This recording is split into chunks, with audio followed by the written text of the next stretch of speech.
Ah, bonjour le monde. Vous avez reconnu les deux personnages de cette magnifique photo et vous avez sans doute reconnu derrière ce buisson fleuri. On le reconnaît les yeux fermés à son odeur, une odeur qui se rapproche du parfum d'un oranger. Il s'agit du seringa et je remercie Marie Eudox pour cette superbe dissertation sur le seringa. À trois. Un, deux, trois. Musique, maestro. C'était en Normandie, plus précisément dans la presqu'île du Cotentin, lieu de ma petite et tendre enfance. C'était chez ma grand-mère maternelle, à l'ombre d'un pin. Il y avait un petit seringa, un petit arbre buissonnant, légèrement évasé, arrondi même, et à chaque printemps, je ne pouvais m'empêcher de venir respirer son odeur, que certains trouvaient enivrante et que j'aimais tant.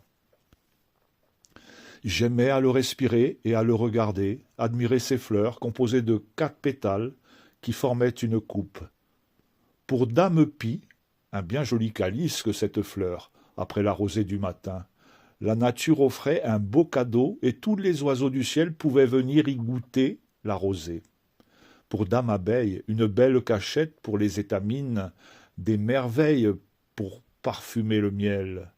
D'année en année, le petit arbuste grandissait, prenait de plus en plus place, et comme dans ce parc, de l'espace il y avait, c'était une joie de se dire que peut-être qu'un jour, il deviendrait aussi haut que le marronnier, aussi haut que le tilleul, que le chêne ou que le hêtre pourpre. Et je ne me lassais pas de l'admirer jusqu'au jour où je suis revenu, jusqu'au jour où tout m'a semblé vide, tout avait changé, et je n'ai pas compris. Pourquoi donc? Quelle en était donc la cause? Puis, quand j'ai voulu aller voir mon arbre, il n'était plus là. Peut-être avais-je rêvé? Peut-être que cet arbuste n'avait jamais existé, peut-être que...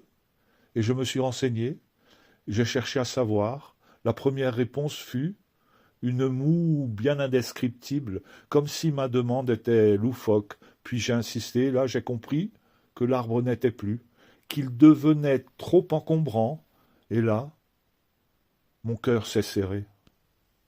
Ce n'était pas qu'un arbre qui avait été arraché, c'était un bouquet de blancheur, c'était un bouquet de senteur, c'était un bouquet de douceur, un bouquet de bonheur. Jasmin des poètes, mon beau jasmin, que de souvenirs, que de bonheur, grâce à toi, je garde dans mon cœur.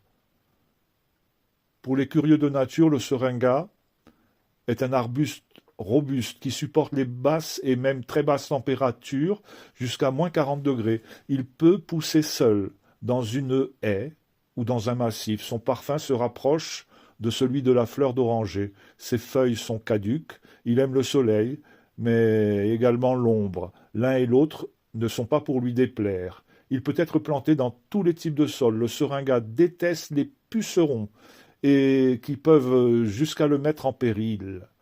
Enfin, les anglophones aiment à lui donner un nom charmant, à savoir Mock Orange et Sweet Mock Orange. Et on termine avec une phrase de Francis James, poète français, extrait de son recueil La clairière dans le ciel. Il dit tout simplement, Francis James, l'odeur de seringa s'exalte dans l'air chaud. Un grand merci encore à Marie Eudox, dont vous pouvez retrouver les écrits dans son blog que je mettrai en commentaire. Je vous remercie d'être allé jusqu'au bout de cette poésie. Je suis très occupé en ce moment, depuis que je suis rentré, avec mon jardin, avec ma famille, avec plein de choses.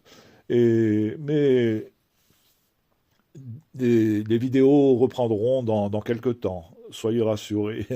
Je remercie ceux qui se sont inquiétés, euh, au Sénégal en particulier, et inquiétés de mon silence. Je vais très bien, je vous remercie, le printemps est délicieux. Je vous souhaite une belle semaine, à bientôt le monde.